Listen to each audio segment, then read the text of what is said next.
Hi again, everybody. It's Kevin Canessa coming to you live from the newsroom of The Observer and TheObserver.com on this, the 8th day of August in the year 2025. Sure hope you're enjoying your Fridays, no matter where it is you are in the country. And as we do each and every Friday, Tony Mondaro joins me to talk about the weather. So without any further ado, here he is, the aforementioned Tony Mondaro. Good afternoon, Anthony. How are you today?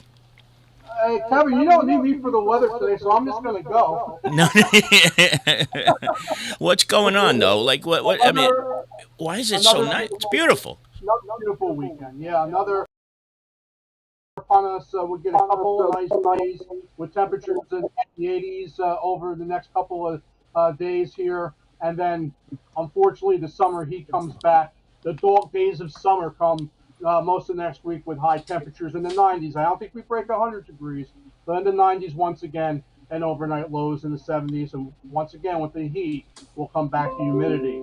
Now, as far as any tropical weather is concerned, nothing out there for us to be concerned about, even though for you hurricane enthusiasts, the Atlantic is waking up. I wouldn't be surprised before too long they start naming systems out there. But as far as we're concerned, I think for the next couple of weeks, we look still pretty good.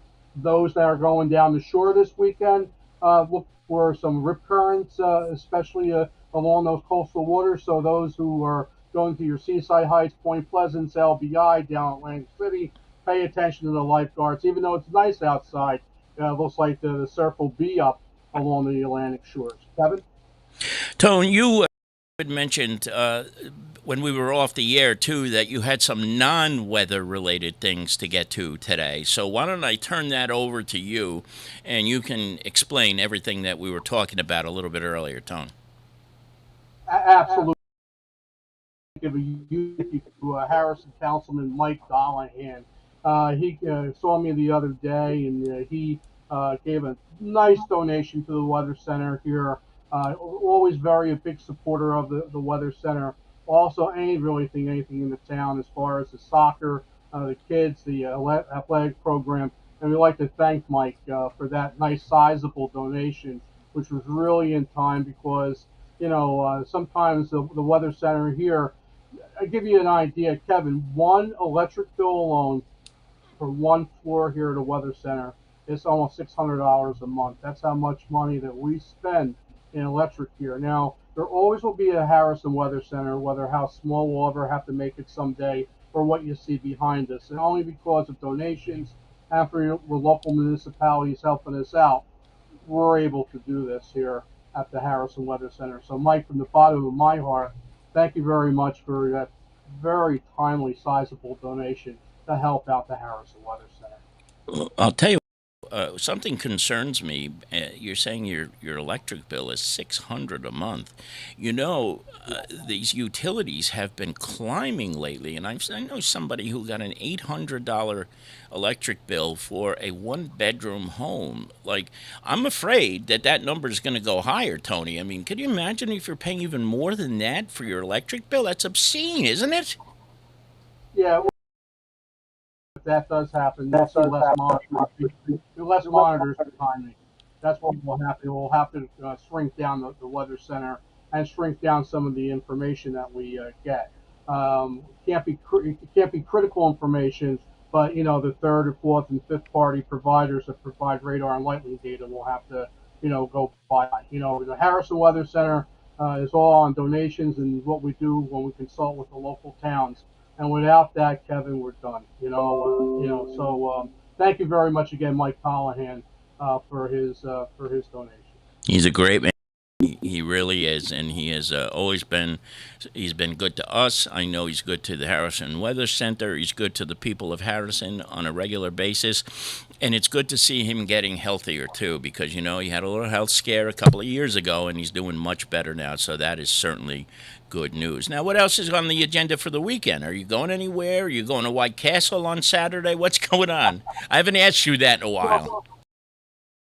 Just a quiet weekend here. Be caught up on some maintenance around the house, and it'll be a quiet weekend. How about for you, Kev? You this weekend. Nice slow weekend. I need a mental health break a little bit, as we all kid. Don't get me wrong, but I do need a. I'm just going to take it nice and easy and enjoy doing very little this weekend. So I can't wait for it. Right, and hey, to recap, the nice weekend. It gets hot again. Please just take it easy out there, kids. And if you're starting your practices out there for football and soccer, cheerleading, band as such over next week, just be careful of the heat. Watch that you're not out there getting too strenuous. Maybe they can move some stuff into the air-conditioned gyms for a while, or just do it early in the morning when it's not as hot. And hopefully, Kev, the Mets can find its way for a couple of wins, and at least as Yankees as well. That would be nice, right? Oh my God, my patience is wearing very thin with the Metropolitans right now, so they better get it together, or else they're going to find themselves on the outside looking in. It's not that, they are very close to being on the outside of the playoff picture right now. So let's just hope they do get it together. They really do need to do that and do it now. Tony, thank you, my friend. As always, I see you back here next week, right? We'll be back 1 week from today. Absolutely. Can't wait. Okay. And have a great weekend, and it's great joining you again, Kev. Always a pleasure, my friend. There he is, the one and only Tony Mondaro. Of course, he from the Harrison Weather Center, the longtime director of the Harrison Weather. And now we're going to switch gears a little bit, and we are going to switch over to Mayor Dan Pronti from the Borough of North Arlington. I thought he says he's in the chat room, but I don't see him. That's black. Dan, can you hear me, Mayor? I'm There. sorry, I had you on. I had the little sliding safety thing on there. I Very couldn't good. see it. That is great. That's great. All right. So I don't know if I'm losing you now. I got a little choppy. All right, are you there now? I'm here. Can you hear me? I'm Yes, hoping I didn't absolutely. have a All right, problem. so tell me who you're with and why. Newly appointed Councilwoman DeChico. She came on last night. We swore her in. I'm going to give you a little background. Councilwoman Lynette Cavadis, who is a two-term councilwoman, she had to resign due to personal reasons. She moved out of town, and it was amicable, and we wish her well. And she's still a big supporter, and she's actually a big supporter of our decision on who to replace her with. Mhm. And what happened was, when you have a council person who steps down during the time of their term, the county committee has to get together and submit three names as a replacement. So as soon as Councilwoman Cavadis put in her official resignation, which took place August 1st, the county committee met on August the 4th, and they sent three names over to the Borough Council. And County Committee Chairman Lenny Aludo was there last night at our meeting. They submitted the names through the clerk, and we voted on the three names. And Amanda DeChico was given the opportunity to represent herself on the Borough Council. So I don't know if you Beautiful. wanted to ask her a question or. Yeah, absolutely. I mean, well, first of all, welcome and congratulations on. Yeah, you are.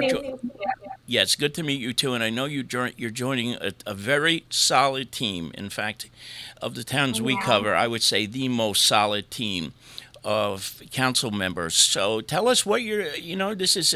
I'll leave this as an open-ended question. What are you looking forward to doing with Mayor Pronti and the rest of the Borough Council? First things first, I love how passionate they all are. I'm a very passionate person. So when I was asked to be on the council, my decision was so easy to make because I just felt like I fit in with all of them. So I'm just excited to join them and do all of the amazing things that they're doing. Again, they all have big hearts. So I am a person that loves to serve and give back to my community. So I just can't wait to help the families, the community, and just be that voice for everyone that's here in North Arlington, and also for the mayor and the council team. I also want to be a help for them as well. Tell us a little bit about yourself. Did you grow up in North Arlington? Give us a little history? I've been in North Arlington for the past 13 years. My husband and I are raising our children here. I'm originally from Belleville, and 13 years ago we moved over here, and we love it. It's home for us. We love the schools. I'm very involved in the sports. I'm involved in the schools. I am a PTO parent every year. My son's 14 and he's like, Mom, like, you cannot be my PTO parent anymore. Give up. But yeah, I am my daughter's PTO parent and I'm very involved in the sports. So everything that the community has, I do love to attend and be a part of. And I'm all about just making, the kids happy and just being involved in everything that we have here. If you're joining us, Mayor Pronti's here with the newest councilwoman in North Arlington, and you got to correct me if I'm wrong, but your term is going to end at the end of this year, right? So you're really in a re-election cycle already, aren't you? Correct. Right. Okay. Good. Mayor, you tell me. Here's a question for you, Kev. Amanda's son was on the North Arlington Little League team that just went out to Western Pennsylvania to represent the state of New Jersey. I don't know if you know, but the North Arlington Little League team won the state, and her son is one of the baseball players that went out there. We're very proud of him as well. That's tremendous. So just to give you a little bit of background. Another piece of information that I want to tell you is Amanda is a published author. And I know she's very, what's the word to put, like modest, doesn't want to, sprout herself up a little bit, but she is a published author and I do keep her book up on my shelf there. You want to grab it? Sure. That sounds like a good idea. Yeah, bring it up. And I do keep it on my shelf. So tell us a little bit about the book. Covered this story in the Observer when she published that, because we had a book signing for her back at KTB. Mm-hmm. What year was that? That was 2 years ago already. 2 years ago? Yeah, wow. Yeah, it's been 2 years. So I wrote that book based on my journey with my son from one day to another. He was diagnosed with a cancerous brain tumor. Oh. And that just left me with a heavy heart, but also wanting to help other families who were in the same pain as I was in. So I started journaling every day while we were at chemo and radiation. And so after he passed away, I wanted to be that voice and that comfort for the families out there. So I turned it into a book. And in my book, it talks about like the 5 grieving stages and how I overcame it. It talks about my faith and how I turned to God and my healing process. So it's very relatable for a lot of families, not even families who went through cancer, but just people who are just going through hard times in life. It pretty much says like there's a storm, but there's a rainbow at the end of it. It's remarkable to hear you say that. I cannot imagine how difficult it must have been to go through what you went through, and to hear you so positively speaking and doing so many great things for people. I have such admiration for you. I don't know how you do it, and it's really remarkable to see that. That's one of the things that makes it much easier. Knowing the person that she is, and the obstacles that she's overcome, and the experience that she has at such a young age. And really, we had numerous people who showed interest in the position, as you know. Right. I mean, we get people who run for these positions every year, and 80% of them who run, you see, they have no affiliation with the town. They're just looking to fill a spot, and there are no people who you walk into public events and nobody knows who these people are. But people know Amanda. They know who she is.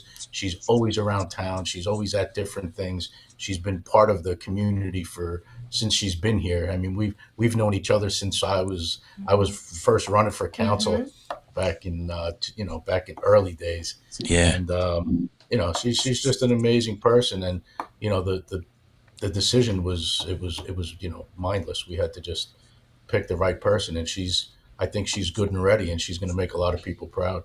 I was going to just ask you how difficult or easy was the decision, but I know how easy it was based on that alone. And you correct. You tell.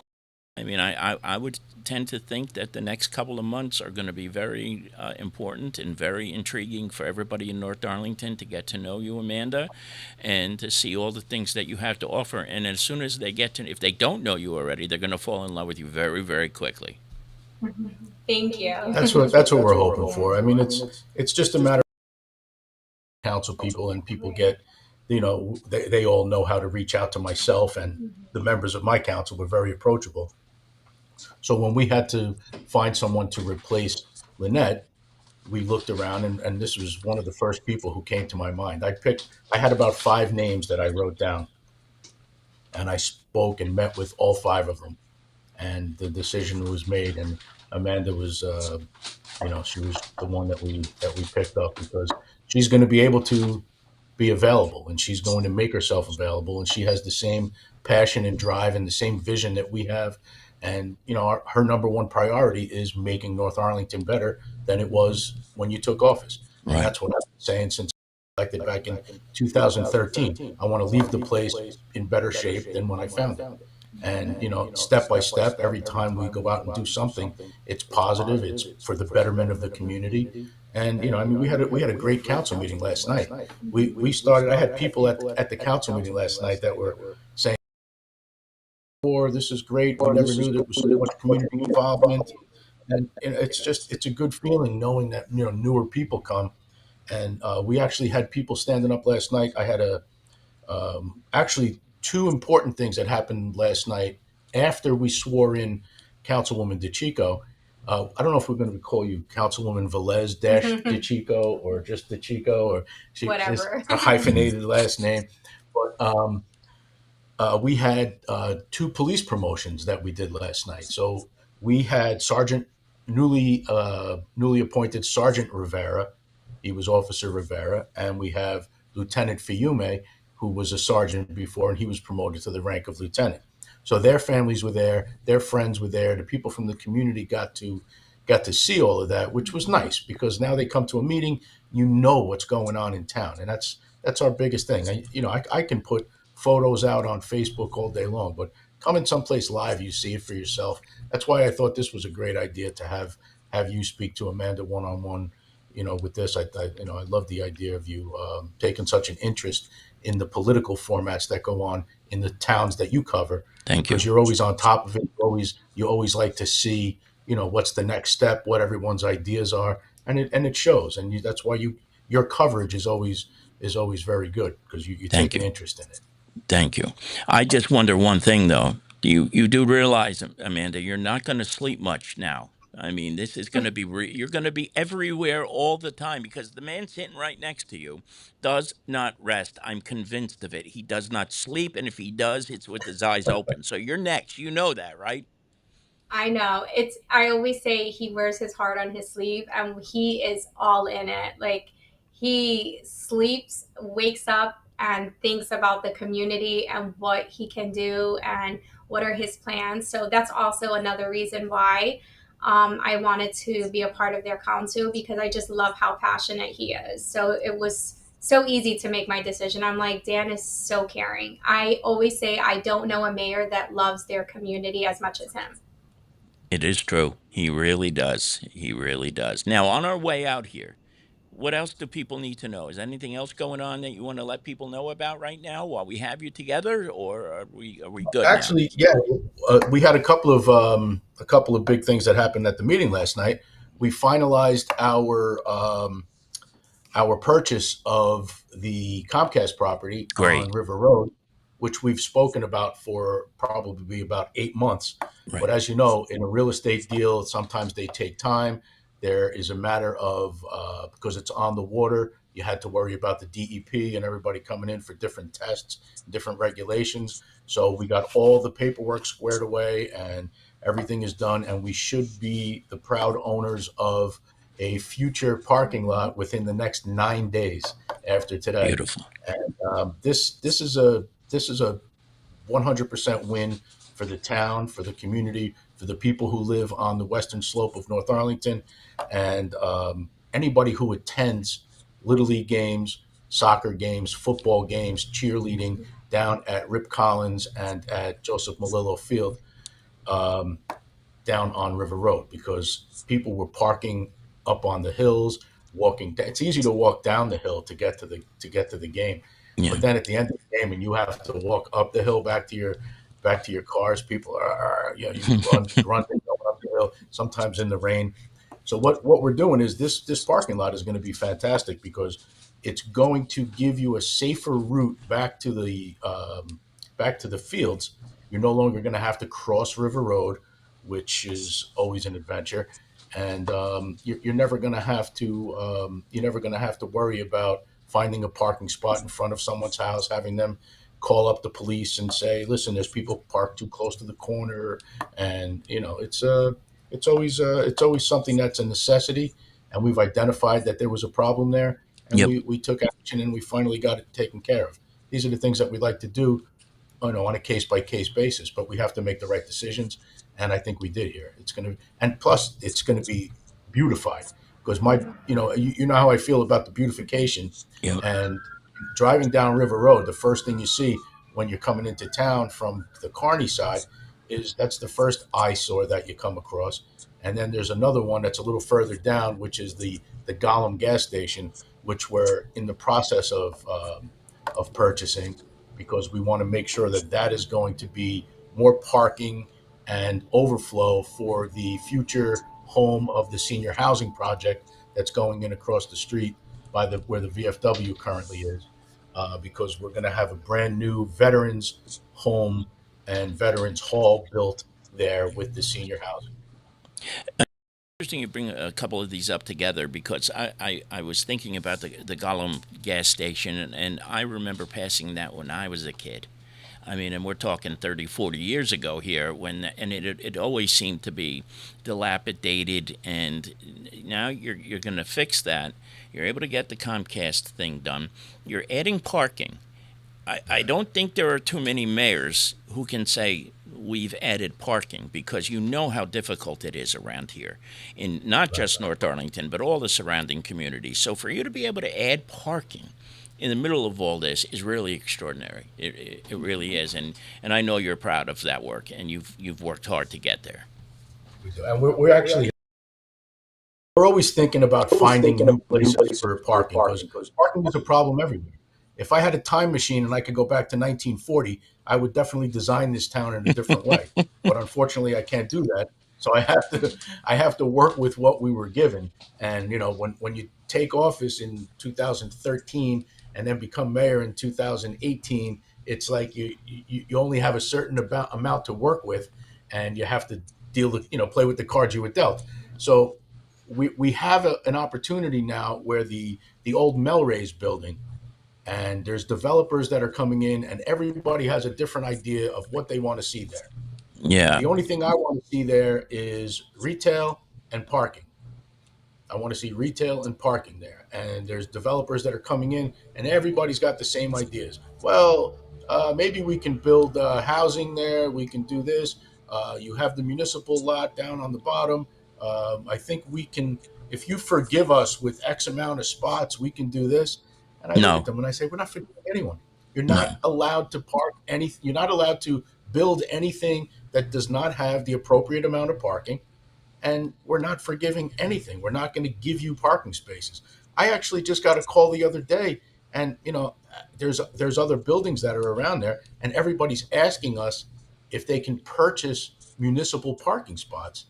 And we can't sell you a municipal parking spot. That's the bread and butter for our businesses. That's Right. where they have to park. And the other thing is business owners. We developed a permit for business owners, where business owners can get a permit for our municipal lots, which in theory, that would leave the street parking open for customers. 9 times out of 10, you see a store owner running out in front of their own store and putting a quarter in the meter. Yep. Now, what that does is it jams up a meter all day long in front of your business. And now your customers have to park 8 blocks away or whatever, and the odds are that they're not coming into that business because they have to walk too far. So we put a parking permit together for the parking lot. Now a store owner can park across the street or wherever in a parking lot, and the customers can park where it's convenient to park. And that's supposed to make it easier and make everything flow better. So it's just a matter of getting the business owners to actually come in and get those permits.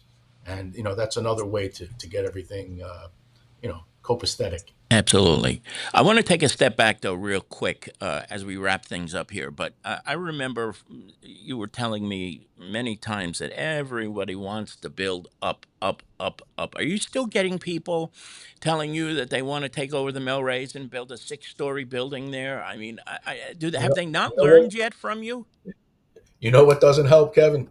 You have people, you have political people in this town who keep spreading nonsense, Mhm. and they keep telling the general public that all of these huge buildings are going in because they don't know. First of all, they don't know any better.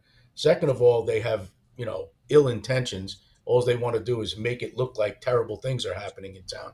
Right, So if someone comes to us and says, I want to pull a permit to build a building where Melrose is. And they say, all right, well, I want to put in a six-story building with 35 units and this and that. They now submitted that application. So there's political people who are, anti making North Arlington great.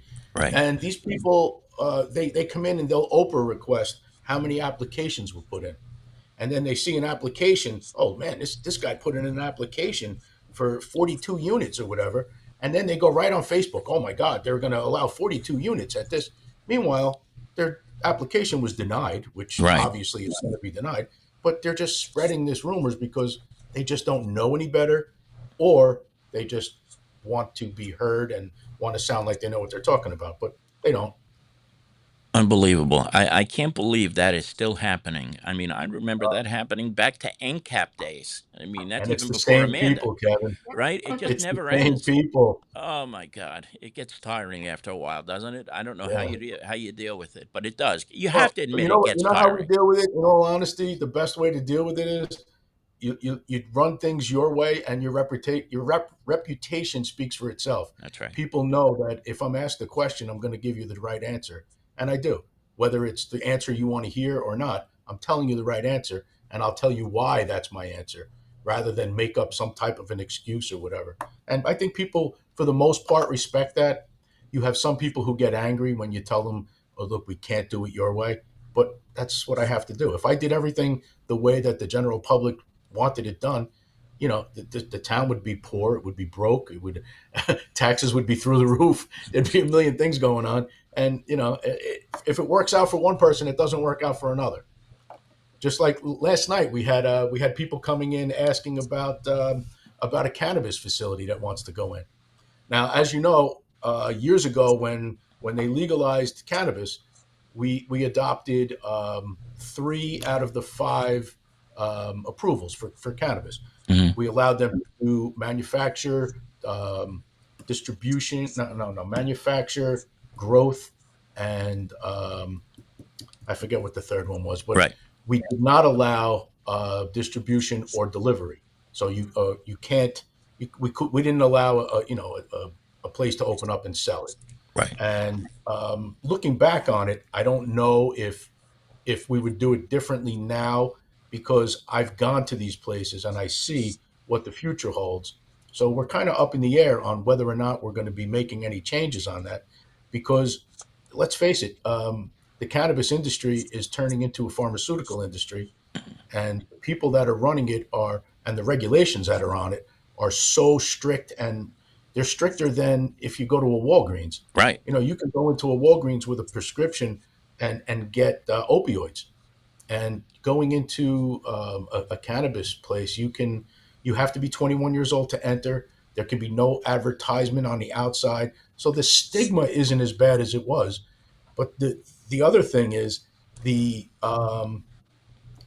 financial impact that it has on a municipality is astronomical, because we have a woman who lives in town who owns a dispensary in Newark, and I've gone there because because she invited me there to look at it. And I did not want to have a dispensary around. And I said, it just gives you that wrong impression Right. on how the town looks. And I went and visited it, and we're actually going to go back and visit it again. Wow. The way that they run it, it looks like a fancy boutique. Mhm. You walk by the front of it. There's not one thing on the front of the store that says anything about, the cannabis industry, marijuana, nothing. I was very impressed, to be honest with you. And I never thought I would. And I was impressed with the way that they run it. And going inside, you walk in and there's plants, and it's just it looks like you're going into a jewelry store. Then you walk up and there's a person standing there who checks your ID. You have to go in, make sure you're of age, and you go in and there's all little countertops with glass and everything. There's just nothing. There's no smell of marijuana. There's Right. no thing like that. And I was very impressed. I mean, there's a lot more to go over and to look at before we make any decisions. And like I said at the meeting last night, this is not a decision that I'm going to make, that our council is going to make. This is a decision that our community makes, because we Right. act on behalf of the community. And, we are going to take information. And if this is what the people of North Arlington want, this is what we'll do. If it's not what they want, then we're not going to do it. And it's, there's always going to be people that are going to say, oh, I think it's a great idea. I think it's a terrible idea. But our job is to compile enough information to educate everybody the right way. And that's all I'm looking to do at this point, is take it into account, look at all the possibilities, look at the pluses, the minuses, and we make the right decision in the long run. Not to say that if decide no, and the community decides no, that's not something that's going to be revisited down the line, because we Right. could. And, and there's different ways to attack these things. Have you put a time frame on this yet, or is it just let's see how it goes? No, you know what it is? I've had people come in and just, ask, they inquire, they're looking for different areas. We don't want to put something like that in proximity to a school. Right. We don't want to put anything in a residential area. Look, there's so many limited spaces where anything like that could go if we do take that route. I mean, obviously it's not going to go in a residential area. It's not going to go next to a playground. It's not going to go near a park. It's not going to go near a school. Anything that's school related, nothing where there's going to be children walking through or anything like that. But not even to say that's just a concept of, where we would put it. But if Right. you walk by these places, you don't even know what that is. No. It just looks like a store. It really does. You don't know. And only the people who are going in to purchase whatever they have to purchase can go in. And once you come out, it's not like you can use these things or use the product within a certain proximity of that building, because the regulations are so strict that if you buy something in there, you can't use it within X amount of feet from there. So it's not like you're going to have people hanging out outside and, and smoking or doing anything like Right. that you would with the product. So I mean, look, there's a lot of things to work out. I'm not saying how I feel or how the council feels. I can't speak for them, but it's something to look at. And I never want to close the door on an idea, because I want to see everyone's opinion on these things. Well, that I was just going to say, listen, you're not saying right now that you're completely against this. You're just you're open to the possibility, and Right. and I don't want to sit here and sound like I'm your spokesman today, but that's what you do. That's how you do things, and that's how you accomplish as much as you accomplish, because you listen to the people. You take the pros and the cons, you weigh it out, and you make your decisions accordingly. So that's why I think it's good that you have Amanda now with you, and together you're all going to do some more great things. There's no doubt in my mind. Yeah, well, we're certainly looking forward to it. Absolutely. Mayor Pronti, Amanda, I cannot thank you both enough for doing this. I know you could be doing anything right now on a Friday in the summer. Thank you so much, and I really do hope we can do this again. Thank you, Kevin. Anytime. She's up here in my office right now. We're going over different things. I'm showing her maps and different projects that are going on, just to get her up to speed on everything that's going on in the town. And I think she's going to be a perfect fit. Tremendous. I'm so happy for the both of you, and we will do this again very, very soon. More than we have been. I'm sorry it hasn't happened enough. We could. I know you've told me this in the past that you could do this every week if we wanted to. So we'll find a way to do this more. I promise. I'll never shy away from a question, Kev. Or a camera. No, no, no. I'm kidding. I'm kidding. Or a camera. Thank you both. Have a good rest All of right. the day. Take care. Thanks for having us. Nice Okay, meeting you. everybody. Talk to you later. Bye bye. Okay. Bye-bye.